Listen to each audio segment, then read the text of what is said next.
All right, the final part of this bird's eye picture. So we took out the clone stamp in the previous video.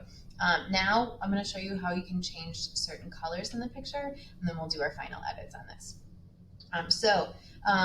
Just for fun, you might want to slightly change some of the colors in your picture, or if you just kind of want to create more of a cohesive look, you can change colors. So on our adjustment, when we go to hue saturation, we've used this before, but if we click down on master, so hue is going to change the color for all the picture. Okay, so I'm still in master. If we click down, I could choose blues, so for the chair, and I can change the hue of just that.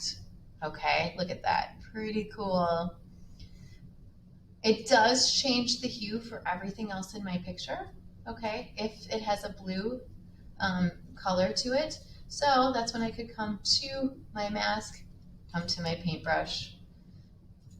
I'm going to make that, that's a good size. I'm going to soften the edge of the brush when I'm doing this, and I can paint with black.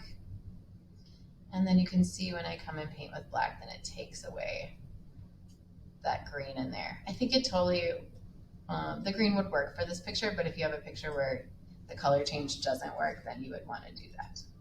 Okay, so go ahead and change the color for your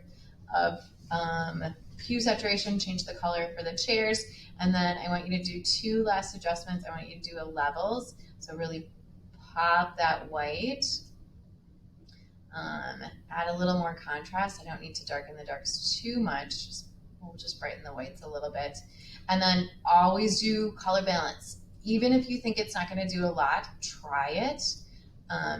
Because when I go into the highlights where it's so white here, and I increase the blues ever so slightly, it makes the blues look, or the whites look whiter, even though it's a subtle change, okay? So definitely do a slight adjustment. Most pictures will need a little more blue added to them, but you'll have to try it for your pictures to see if you need to increase or decrease the blues.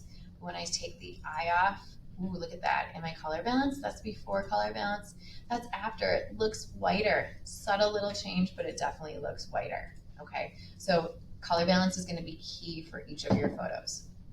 All right, save as a PSD and JPEG so you can get that handed in.